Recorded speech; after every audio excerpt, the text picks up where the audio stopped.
মৰমৰ ছাত্ৰ ছাত্ৰীসকল স্বাগতম জনাইছো এবিসি কোচিং আছে।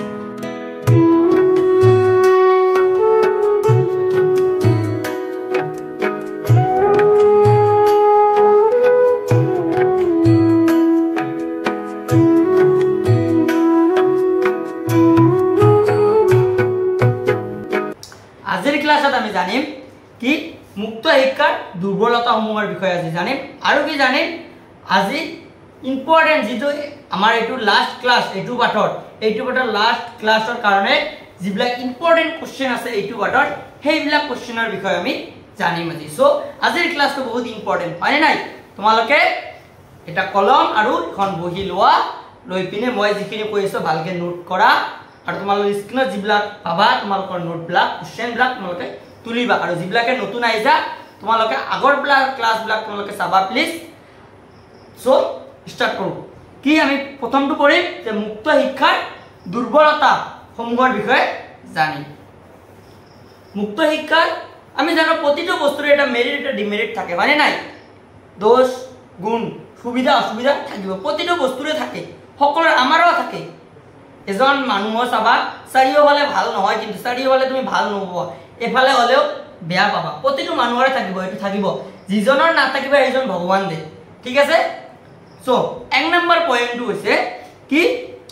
এক নম্বৰ অসুবিধা যে মুক্ত শিক্ষাৰ অসুবিধা এক নম্বৰ পয়েন্টটো হৈছে কি মুক্ত শিক্ষা সম্প্ৰসাৰণ কৰা কেন্দ্ৰবোৰ সংখ্যা এতিয়াও সীমাবদ্ধ হৈ আছে। আমাৰ মুক্ত শিক্ষাৰ কি সম্প্ৰসাৰণ কৰা কেন্দ্ৰবোৰ আমি মুক্ত শিক্ষা যে গ্ৰহণ কৰো সেই মুক্ত শিক্ষাৰ যিবিলাক কাৰ্যালয় আছে সেই কাৰ্যালয়বিলাক বহুত কি হয় সীমিত যেনেকুৱা আমাৰ আনুষ্ঠানিক শিক্ষা আমাৰ কি বহুত আছে যেনেকুৱা কিন্তু মুক্ত বিদ্যালয়বিলাক তেনেকুৱা টাইমৰ বা তেনেকুৱা নাই যেনেকুৱা আমাৰ আনুষ্ঠানিক শিক্ষাবিলাক যেনেকুৱা আছে সেইকাৰণে সীমিত মানে এতিয়া ইমান ডেভেলপ হ'ব পৰা নাই যে আমি কি কৰিব পাৰো তাতে কি হয় যে মুক্ত শিক্ষা যিবিলাক আমি মানে গ্ৰহণ কৰে শিক্ষাৰ্থীসকল ভিতৰুৱা যিবিলাক গাঁও অঞ্চলৰ ব্যক্তি আছে সেইসকল মানে ল'বই নোৱাৰে কিয়নো সীমিত কাৰ্যালয়বিলাক বহুত সীমিত সম্প্ৰসাৰণ যেটো কৰে সেইটো বহুত কম সংখ্যাটো বহুত কম এই সংখ্যাটো বঢ়াব লাগে তেতিয়া হলে আমি সকলোৱে কি কৰিব পাৰিম শিক্ষাটো গ্ৰহণ কৰিব পাৰিম। এই কম হোৱাৰ বাবে বহুত শিক্ষাৰ্থীয়ে ব্যক্তিয়ে শিক্ষাটো গ্ৰহণ কৰিব নোৱাৰে শিক্ষাৰ পৰা বঞ্চিত হৈ থাকিব লাগে। দুই নম্বৰ যেটো পয়েন্ট হৈছে মুক্ত শিক্ষা ব্যৱস্থাই গ্ৰাম্য অঞ্চলৰ লগতে একেবাৰে ভিতৰুৱা অঞ্চল স্পষ্ট কৰিবলৈ সামগ্ৰিকভাৱে সক্ষম হোৱা নাই। মই যেটো কলো যে মুক্ত শিক্ষা ব্যৱস্থাই গ্ৰাম্য অঞ্চলৰ লগতে একেবাৰে ভিতৰুৱা অঞ্চল স্পষ্ট কৰিবলৈ সামগ্ৰিকভাৱে সক্ষম হ'ব পৰা নাই কিয়নো সংখ্যাটো বহুত কম হয়নে নাই সম্প্ৰসাৰণ যেটো হেতু বহুত কম সেই কাৰণে যিবিলাক ভিতৰুৱা অঞ্চলৰ ব্যক্তি অঞ্চলৰ মানুহবিলাক আছে ব্যক্তিবিলাক আছে সেই সকল ব্যক্তিয়ে কি কৰিব পাৰে এই মুক্ত শিক্ষাৰ পৰা বঞ্চিত হ'ব লগা হৈছে। ৩ নম্বৰ যেটো পয়েন্ট হৈছে মুক্ত শিক্ষা ব্যৱস্থাৰ পাঠ্যক্ৰমৰ সংখ্যা কম ইয়াৰ সীমাবদ্ধতা চহৰ অঞ্চলৰ জনসাধাৰণৰ মাজতে থকা দেখা যায়। কি মুক্ত শিক্ষাৰ কি পাঠ্যক্ৰমৰ সংখ্যা বহুত কম আমাৰ আনুষ্ঠানিক শিক্ষাত যেনেকুৱা পাঠ্যক্ৰম বহল নহয় যেটো আমাৰ মানে বহুত শিক্ষাৰ্থীসকলে আৰু কিয়নো আনুষ্ঠানিক শিক্ষাত বহুত ব্যক্তিয়ে কি শিক্ষা গ্ৰহণ কৰে কিন্তু মুক্ত শিক্ষাত এতিয়ালৈকে সিমান নহয় যিবিলাকে বঞ্চিত হ'ব লগা হয় শিক্ষাৰ পৰা আনুষ্ঠানিক শিক্ষাৰ পৰা বা বিভিন্ন কৰ্মত নিয়োজিত হৈ থাকে সেইসকল ব্যক্তিয়ে কি মুক্ত শিক্ষা গ্ৰহণ কৰে সেইবাবে মুক্ত শিক্ষাত কি হয় পাঠ্যক্ৰমৰ কি সংখ্যা বহুত কম হয় আৰু যিবিলাক অঞ্চল কি আছে বেছিভাগ চহৰ অঞ্চলৰ ব্যক্তিসকলে ইয়াৰ সুবিধা পায় আৰু গ্ৰাম্য অঞ্চলৰ ব্যক্তিসকলে কি এই সুবিধাৰ পৰা বঞ্চিত হৈ থাকিব লাগে কিয়নো এই পাঠ্যক্ৰমৰ সংখ্যাটো বহুত কম হোৱাৰ কাৰণে আৰু কি আমাৰ কি কাৰ্যালয় যিবিলাক সম্প্ৰসাৰণ শিক্ষা সম্প্ৰসাৰণৰ ব্যৱস্থা কম হয়নে নাই যেটো কেইটা হ'ল 3টা পয়েন্ট হ'ল। 4 নম্বৰ পয়েন্টটো হৈছে কি মুক্ত শিক্ষাৰ পৰা একমাত্ৰ মধ্যবিত্ত শ্ৰেণীটোৱে লাভান্বিত হোৱা দেখা যায়। এই মুক্ত শিক্ষাটো কি বেছিভাগ কি কৰে আনুষ্ঠানিক শিক্ষাত কিন্তু বেছিভাগ তোমালোকে চাবা যিবিলাক উচ্চ শ্ৰেণীৰ মানুহ সেইবিলাকে বেছি কিন্তু চাবা আনুষ্ঠানিক শিক্ষা ইহঁতে কিন্তু বঞ্চিত নহয় কিন্তু বেছিভাগ মধ্যবিত্ত যিবিলাক ব্যক্তি আছে সেইবিলাকে এই শিক্ষাটো গ্ৰহণ কৰিব পাৰে কিয়নো নিম্ন শ্ৰেণীৰ যিবিলাকে ব্যক্তি আছে যিবিলাকে গ্ৰাম্য অঞ্চলৰ আছে সেই সকল ব্যক্তিয়ে কি কৰিব পাৰে এই সুবিধাৰ পৰা অলপ বঞ্চিত থাকিব লাগে মানে বেছিভাগ শিক্ষা মধ্যবিত্তৰ ব্যক্তিসকলে পায় আৰু নিম্ন শ্ৰেণীৰ যিবিলাক বা নিম্ন গ্ৰাম্য অঞ্চলৰ যিবিলাক শিক্ষাৰ্থী আছে ব্যক্তি আছে পায় কিন্তু কম পায় মধ্যবিত্তৰ শ্ৰেণী যিমান পায় কিন্তু যিবিলাক পিছ পৰি থকা অঞ্চলৰ ব্যক্তিসকল এইবিলাকে কম পায় ঠিক আছে 4 নম্বৰ গল 5 নম্বৰ পইণ্টটো হৈছে কি 5 নম্বৰ পইণ্টটো হৈছে কি মুক্ত শিক্ষা কেন্দ্ৰবোৰত সা সুবিধাৰ সংখ্যা কম আৰু সেৱা আগবঢ়োৱা ব্যক্তিৰ সংখ্যা তাকৰীয়া ইয়া সকলোবোৰ নিৰ্দেশক অভিজ্ঞতা সম্পূৰ্ণ নহয় মুক্ত শিক্ষা আমি আনুষ্ঠানিক শিক্ষা যিমান অভিজ্ঞতা আমাৰ হ'ব দক্ষতা হ'ব এক্সপেৰিয়েন্স যিমান আমাৰ হ'ব আমাৰ কিন্তু মুক্ত শিক্ষাত তেনেকুৱা নহয় আনুষ্ঠানিক শিক্ষাত কিন্তু সেই আমাৰ কিন্তু বেছি হয় সেই কাৰণে বেছিভাগে আমাক যদি চুজ কৰিব দিয়ে আনুষ্ঠানিক শিক্ষা আৰু মুক্ত শিক্ষা বেছিভাগে আনুষ্ঠানিক শিক্ষা ক'ব আৰু আনুষ্ঠানিক শিক্ষাৰ প্ৰাধান্যটো বেছি দিয়া হয় গুৰুত্ব বেছি দিয়া হয় মুক্ত শিক্ষাৰ কিন্তু অলপ কম দিয়া হয় কিয়নো মুক্ত শিক্ষাৰ যেটো আমি শিক্ষা হয় সেই শিক্ষাটো ইমান কি নহয় আনুষ্ঠানিক শিক্ষাতকৈ উন্নত নহয় আনুষ্ঠানিক শিক্ষাতকৈ নিম্ন হয় কাৰণ আনুষ্ঠানিক শিক্ষাত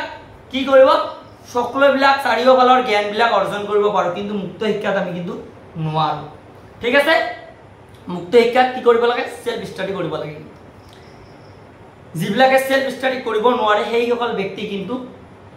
মানে হিহঁতৰ কিন্তু ইমান উন্নতি সাধন নহয় কিন্তু দক্ষতা নহয় অভিজ্ঞতা নহয় কিন্তু যেতিয়া আনুষ্ঠানিক শিক্ষা আমি গ্ৰহণ কৰে যিবিলাকে কি কৰিব সেলফ ষ্টাডি কৰিব নোৱাৰে সেই সকল কি কৰে শিক্ষাৰ্থী কি কৰে টিচাৰে কিন্তু গাইড কৰে কিন্তু তাতে কিন্তু মুক্ত শিক্ষাত গাইড কৰিব লগা কোনেও নাথাকে নিজে নিজৰ গাইড কৰিব লাগে নিজে নিজকে গাইড কৰিব লাগে ঠিক আছে সেই কাৰণে আনুষ্ঠানিক শিক্ষা কি হয় এক্সপেৰিয়েন্স অভিজ্ঞতাটো বেছি হয় স্কিলটো বেছি ডেভেলপ হয় কিন্তু আমাৰ মুক্ত শিক্ষাত আনুষ্ঠানিক শিক্ষাৰ তুলনাত কম হয় ঠিক আছে নেক্সট যেটো পয়েন্ট আছে নেক্সট পয়েন্ট হৈছে কি মুক্ত শিক্ষা ব্যৱস্থাৰ নিৰ্দেশক বা শিক্ষকসকলে সময়মতে মূল্যায়ন ব্যৱস্থাটো সম্পাদন কৰি দিয়া দেখা নাযায় ইয়াত চাবা যে আনুষ্ঠানিক শিক্ষাৰ্থী এক্সামৰ আগে আগে কি আমাৰ পাঠবিলাক শেষ কৰি দিব লাগিব ছাৰবিলাকে হয়নে নাই যিখিনি বুজাব লগা আছে ছাৰবিলাকৰ শেষ কৰি দিব লাগিব যেনেকুৱা পাঠ্যক্ৰম যিবিলাক আছে আমাৰ কিন্তু দিবই লাগে এডমিশন হোৱাৰ লগে লগে কিন্তু আমাৰ মুক্ত শিক্ষাত যেতিয়া আমি এডমিশন গ্ৰহণ কৰোঁ আমাৰ পাঠ্যক্ৰমবোৰ পাওঁতে লেট হৈ যায় তাৰপিছত আমাৰ শিক্ষা যে আমি গ্ৰহণ কৰোঁ সেই শিক্ষা গ্ৰহণ কি হয় এক্সামৰ যেনেকুৱা আমাৰ কি আনুষ্ঠানিক শিক্ষাত এক্সামৰ আগতে সব ক্লিয়াৰ হৈ যায় সিলেবাস কিন্তু আমাৰ মুক্ত শিক্ষাত হেতু নহয় কেতিয়াবা এক্সাম হলেও কিছুমান কি সিলেবাস কমপ্লিট নহয় কিন্তু আনুষ্ঠানিক শিক্ষাত কিন্তু হেতু নহয় কমপ্লিট হ'বই লাগিব কিন্তু মুক্ত শিক্ষাত কেতিয়াবা কমপ্লিট নহয় ঠিক আছে নেক্সট যেটো পয়েন্ট আছে লাষ্ট পয়েন্টটো হৈছে কি মুক্ত শিক্ষা ব্যৱস্থাৰ অধ্যয়ন সামগ্ৰী আৰু প্ৰশ্ন ভাণ্ডাৰবোৰ সময়মতে শিক্ষাৰৰ ওচৰত পোৱা দেখা নাযায় তাৰ ফলত শিক্ষাৰুসকলে সময়মতে পাঠ্যক্ৰম সম্পূৰ্ণ কৰিবলৈ সক্ষম হৈ নুঠে যেটো মই কলো যিবিলাক পাঠ্যক্ৰম আছে যিবিলাক পাঠ্যক্ৰম সময়মতে শিক্ষাৰ্থীসকলে নোৱাৰে নাপায় মানে সেইভাবে কি হয় শিক্ষাৰ্থীসকলে প্ৰবলেম ফেস কৰিব লাগে বিভিন্ন অসুবিধাত ভুগিব লগা কিয়নো সেলফ ষ্টাডি কৰিব লাগে নিজেই পঢ়িব লাগে আৰু পাঠ্যক্ৰম যদি পিছত আহে ইহঁতে কি কৰে যেটো সিলেবাস এই সিলেবাসটো কমপ্লিট কৰিব নোৱাৰে সেইটো এটা অসুবিধা হয় নে নাই ঠিক আছে আমি কেইটা অসুবিধা কৰিলো 7টা অসুবিধা কৰিলো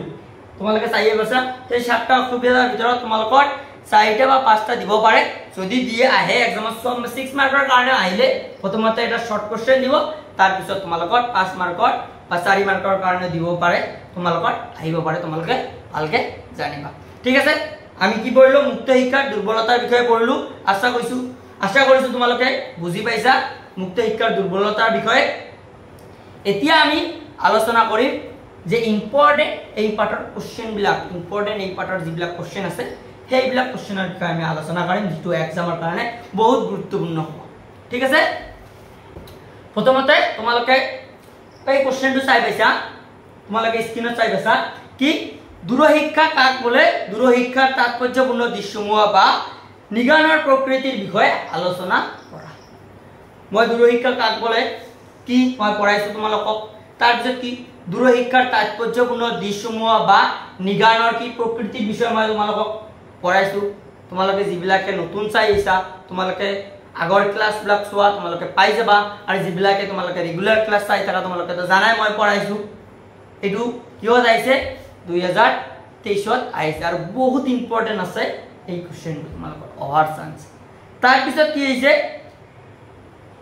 অগতানুগতিক শিক্ষা কাক বোলে অগতানুগতিক শিক্ষা কাক বোলে তাৰ পিছত অগতানুগতিক শিক্ষাৰ বৈশিষ্ট্যবোৰৰ বিষয়ে লিখা এইটো মই ক্লাছ কৰিছো তোমালোকক বৈশিষ্ট্য মই পঢ়াইছো অগতানুগতিক শিক্ষা কাক বোলে ইয়াৰ বৈশিষ্ট্য মই হেতু পঢ়াইছো তোমালোকে আগৰ ক্লাছবিলাক চোৱা মই পঢ়াইছো হয় নাই আৰু যিবিলাক ৰেগুলাৰ ক্লাছ কৰি আছে তোমালোকে তো পাইছাই এইটো কি আইছে 2023 আইছে দুটা আইছে তোমালোকক মই ক্লাছ কৰাইছো ইবাৰ যিবিলাক আইছে তোমালোকৰ 2024 কি আইছে মুক্ত শিক্ষাৰ বৈশিষ্ট্য আইছে মুক্ত বিশ্ববিদ্যালয়ৰ বৈশিষ্ট্য আইছে এবাৰ বৈশিষ্ট্য আইছে তোমালোকৰ বৈশিষ্ট্য এবাৰ নেদে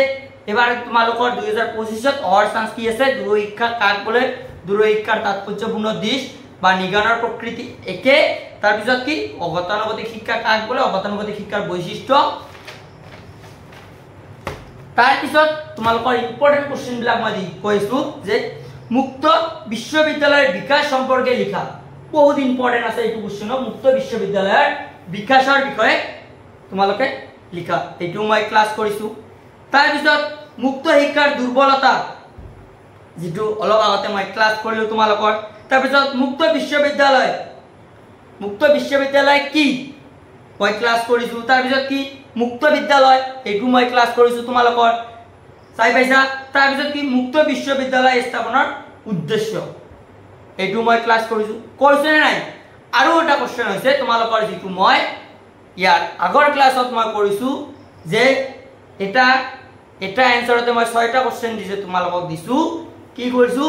যে মুক্ত শিক্ষাৰ সুবিধা মুক্ত শিক্ষাৰ প্ৰয়োজনীয়তা তাৰ পিছত মুক্ত বিদ্যালয়ৰ সুবিধা মুক্ত বিদ্যালয়ৰ প্ৰয়োজনীয়তা মুক্ত বিশ্ববিদ্যালয়ৰ সুবিধা মুক্ত বিশ্ববিদ্যালয়ৰ প্ৰয়োজনীয়তা হয়নে নাই এইবিলাক মই পঢ়াইছো আৰু মই যিখিনি তোমালোকক কোশ্চেনৰ বিষয়ে তোমালোকৰ যিবিলাক কোশ্চেন মই কলো ইয়াৰ ভিতৰতে 100% তোমালোকৰ এক্সামত আহিব আৰু শৰ্ট কোশ্চেনৰ কথা মই কৈ আছো এই শৰ্ট কোশ্চেন বিলাক তোমালোকৰ কাৰণে মই এক্সট্ৰা এটা ক্লাছ লম সেই ক্লাছটো তোমালোকৰ মই পিছত লম তোমালোকৰ শৰ্ট কোশ্চেন যেনেকুৱা মই তোমালোকৰ ফাৰ্স্ট যেটো ইউনিট আছে এই ইউনিটৰ মই শৰ্ট কোশ্চেন বিলাক দিয়া নাই আৰু এইটো ইউনিটৰ এতিয়া নিদিও মই তোমালোকৰ এক্সট্ৰা ক্লাছত পাৰ্ট ওয়াইজ মই শৰ্ট কোশ্চেন বিলাক তোমালোকৰ আলোচনা কৰিম আৰু মই ইয়াৰ ভিতৰতে কিছুমান শৰ্ট কোশ্চেন আছে আৰু কিছুমান শৰ্ট কোশ্চেন দিব লাগিব মই দি দিম ঠিক আছে তেতিয়াহলে আজিৰ পৰা এইটো পাৰ্ট হে হৈ গল তোমালোকৰ যিবিলাক ইম্পৰ্টেন্ট কোশ্চেন তোমালোকে পঢ়িবা আৰু যিখিনি মই পঢ়াইছো তাৰ ভিতৰতে মই কৈছো 100% এইটো পাৰ্টৰ 10 মাৰ্ক আছে তোমালোকে 10 মাৰ্ক পাবা যদি ভালকে ক্লাছ কেইটা চাইছা আৰু মোৰ কোশ্চেন কেইটা তোমালোকে চাইছা আৰু মই যিকিটা কোশ্চেন দিছো তোমালোকক সব কেইটা মই ভালকে তোমালোকৰ ক্লাছত পঢ়াইছো নোট একদম ধুনিয়াকে নোট বিলাক তোমালোকক দিয়া আছে তোমালোকে জাস্ট বুজিব ট্রাই কৰিবা বুজিব চেষ্টা কৰিবা যদি নুবুজা তথাপিও কৈছো তোমালোকক বুজাই দিম আমি তোমালোকে কমেন্ট কৰিবা আকৌ ব্লেক পদ্ধতিৰে তোমালোকক বুজাবলৈ চেষ্টা কৰিম আৰু তোমালোকে এই নোটবোৰ তোমালোকে ধুনিয়াকে তুলিবা আৰু পঢ়িবা ঠিক আছে ৰিজাল্ট ভাল কৰিব লাগিব হয়নে নাই মাক দেউতাকৰ মুখত হাঁহি উলিয়াব লাগিব ঠিক আছে আৰু তোমালোকে যিবিলাকে নতুন আহিছা প্লিজ সাপোৰ্ট কৰিবা চেনেলটো সাবস্ক্ৰাইব কৰিবা আৰু যিবিলাক তোমালোকৰ লগৰ ফ্ৰেন্ড বিলাকক আছে শেয়াৰ কৰিবা লগ পাম নেক্সট ক্লাছত জয় হিন্দ